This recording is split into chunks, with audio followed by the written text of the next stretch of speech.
मेळावा घेणार आहे. मग ते कुठं घेत ते? त्याला काय काम आहे अलिबाबाला? त्याला काय काम राहिलं दुसरं? त्याला आता लवकर बेसन भाकर खायला जायचं. फडणवीस साहेबांना चांगलं ओळखेल आता. हे भांडण लावतोय ओबीसी मराठा आरक्षण सगळ्या दुनियाचं खातो, सगळं बोगस आरक्षण खातो. 28% लोकसंख्या दाखवली मंडल कमिशननं, 14% आरक्षण दिलं. 30% आरक्षण म्हणजे 16% बोगस आरक्षण खातोय ही एक. दुसरं 50%च्या वर गेले 2% आरक्षण ते खातोय. ओबीसी तिसरी गोष्ट, ओबीसीतल्या काही जाती SC STच्या योजना खातायत आरक्षण, म्हणजे SCच्या आणि STच्या पण जागा नोकरीतल्या आणि शिक्षणातल्या हडपिल्यात. हे पण आहे. अनेक प्रकार आहेत तिथं सुद्धा. आता काय असतं बघा, दुसऱ्याला विरोध करायला गेलं ना, त्यांना वाटतं दुसऱ्याचं घर काचाचं आहे, पण तुमचंच असतं हे.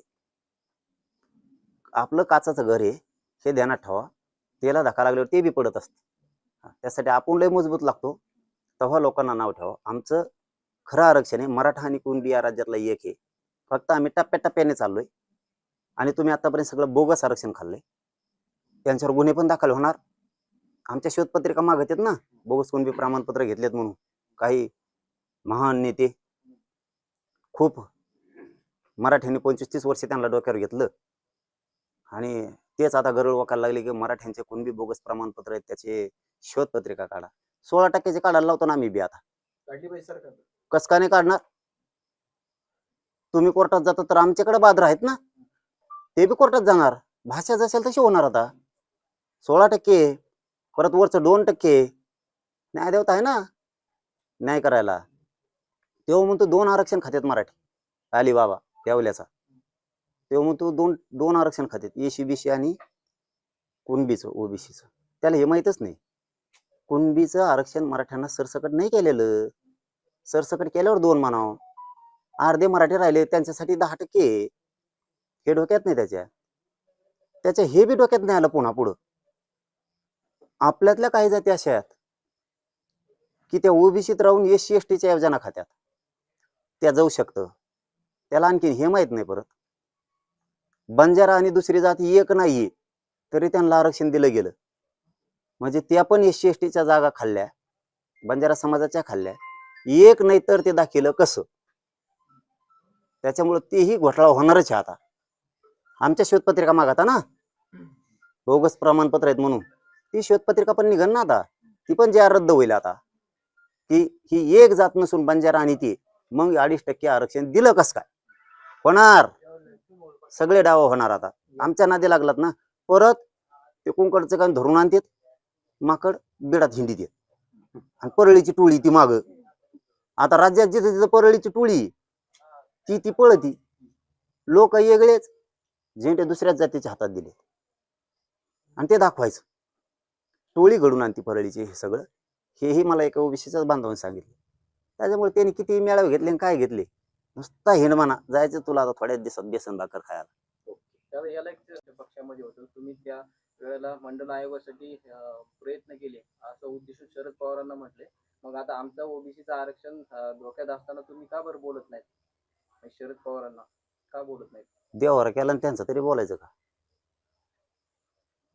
शिवसेना मोडली सगळी बाळासाहेब ठाकरे साहेबाची. जीव भाजी कित होता, लोकांची चोरून, दुसऱ्याच्या गाड्यातल्या चोरून आणायचा आणि इकडे इकायचा. त्याला मंत्री आमदार केलं ना बाळासाहेब ठाकरे साहेबांनी. उपकारी सरला. त्यांची पुरी शिवसेना मोडली, त्यांनाच जेलमध्ये टाकलं. असे नियत येतोय. शरद पवार साहेबाची राष्ट्रवादी मोडली, इकडं पळाला अजितदादा संघ. ते चाचमा, ते त्याचा अलिबाबा कसा राईट दिसतोय. अलिबाबा 40 चोर घेऊन गेला. आता अजितदादाला मोडून टाकायला लागला.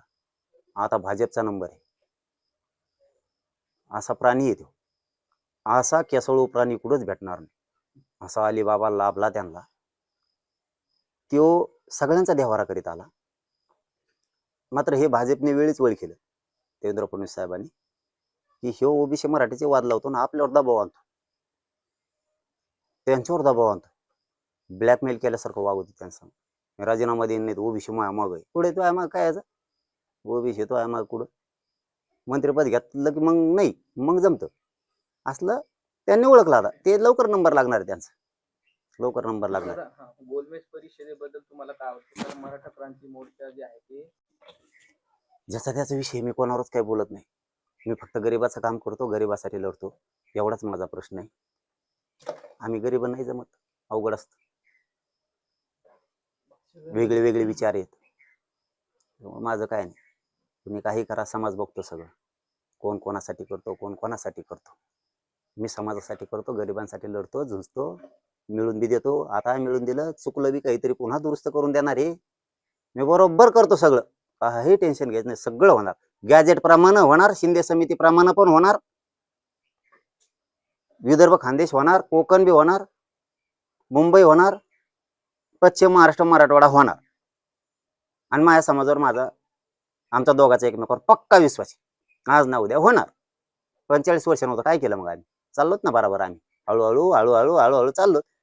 काही लोकांनी नुसते बोलले, ज्ञानी येतं, हुशार येतं, अभ्यासक येतं, थोडं थोडं नाही दिलं, उली उली नाही दिलं, सरसकट नाही दिलं. आम्ही कसं वाणी दिलं ना, समाजाला माहिती आहे देणार आहे आणि देणार. मी बरोबर करतो. मी फक्त मराठीने रेटून खायचं आणि झोपायचं, टेन्शन घ्यायचं नाही. मी आहे. हा गैरसमज पसरणाऱ्याकडे ध्यान द्यायचं नाही. आंदोलन केलं ते काय असं मला काहीच बोलायचं नाही. कोणाला काय घ्यायचं घेऊ द्या. मी गरिबांना 100% न्याय देणार. टप्प्यात दम्मानी 100% मराठ्याला आरक्षण देणार. सांगतो ते करून दाखवितो. आपलं आपलं चलून द्यायचं. मोठ्या लोकांच्या नादी लागायचं नाही. गरीब मराठी, गरीब मराठ्यांनी मोठ्या लोकांच्या नादी लागायचं नाही रे बाबा. धन्यवाद. गरजवंत गरीब मराठ्यांनी कोणाच्या नादी